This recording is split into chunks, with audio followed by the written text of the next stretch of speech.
Temos falar sobre efeito fotoelétrico, tá? É uma questão muito importante, certeza que vai cair no Enem para vocês, por quê? O Enem ele trabalha tipos de energia. E qual que é o tipo principal de energia que a gente utiliza para sobreviver? Energia elétrica. Tá? A nossa sociedade é baseada em cima de energia elétrica. Tá? E aqui, olha que interessante. Temos diversas aplicações, mas antes uma pergunta. Se a luz é energia, por que nem toda luz arranca elétrons de um metal? Primeiro a gente vai entender o que é o efeito fotoelétrico. Se eu insiro determinado tipo de luz sobre uma placa metálica, essa placa vai emitir elétrons. Mas não é toda a luz que vai arrancar e não é toda a placa que vai emitir. Como assim, professor? Vamos contextualizar. Tá? Quem descobriu em 1886, o Hertz descobriu, tá? E a explicação veio lá em 1905 com Einstein, que foi o que gerou o prêmio Nobel para ele, tá bom? E aí o que acontece, tá? A luz não é só uma onda, ela também é composta por pequenos pacotes de energia chamados de fótons, tá? A gente pode imaginar a seguinte brincadeira aqui, ó. Pensem aqui comigo. Eu tenho uma placa de metal, né, Cauê? E aí, na hora que eu tenho essa placa de metal, eu tenho diversos tipos de radiação. E aí, o que acontece? Pensa aqui comigo, tá? Que aqui eu tenho a minha placa, o meu elétron na placa metálica, a placa metálica, o elétron dela, e ele precisa ser ejetado, ele precisa ser aplicado. Tem vários tipos de radiação. Dependendo das radiações que eu taco nele, ele não cai.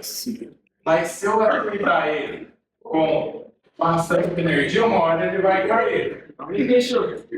Uma hora ele vai cair. Uma hora ele vai cair. Perdão. Tá? Mas aí, o que acontece? Tá?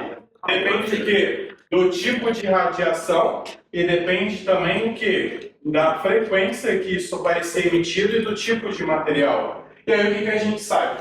Por exemplo, se tivermos uma placa de sódio, tá? Se jogarmos luz vermelha com ela em cima da placa de sódio, não vai ter o efeito fotoelétrico. Por quê? Se a gente for analisar o espectro que eu trabalhei com vocês, essa é uma radiação de um comprimento de onda mais elevado.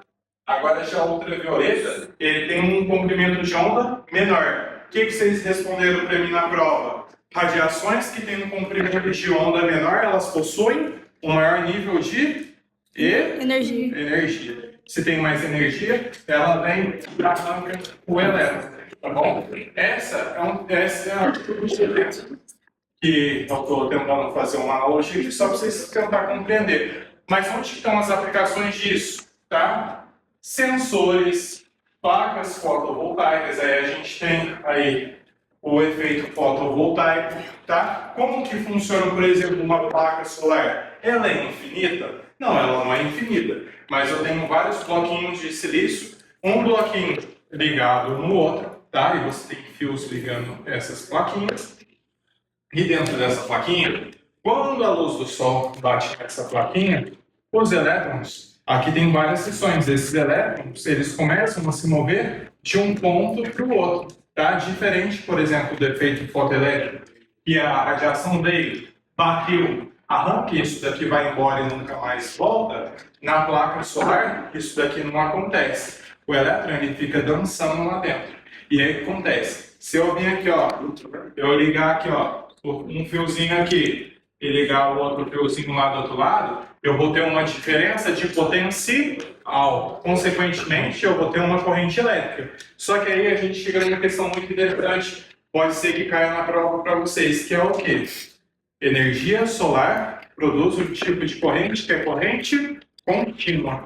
E ela não consegue abastecer a nossa sociedade. Por quê? A gente tem vários picos. Lembra que eu comentei com vocês lá no começo do ano? Se o nosso consumo ele é maior no horário das 6 às 9 da noite, se for alimentado por energia solar, tá? E aí ela produz de forma contínua, e aí a gente tem um problema que é o armazenamento também, você tem a coleta de energia só durante o dia. E aí, quando você tem esse pico, você provocaria uma queda na usina solar e você demoraria muito para voltar. A gente precisa de uma coisa que é quem que deu essa solução para a gente? Foi o Nicolas Tesla com corrente alternada, tá? E a gente consegue abastecer todo o sistema. Tranquilo? Perguntas? Última coisa, formulazinha de energia. Isso daqui é física avançada. Provavelmente não vai cair para vocês. A teoria cai, tá? Energia é igual a constante de Planck vezes a frequência. Onde a gente tem que a constante de Planck ela é dada por 4 vezes 10 a menos 15 elétron-volts vezes a frequência. Tranquilo? Belezinha? Obrigado.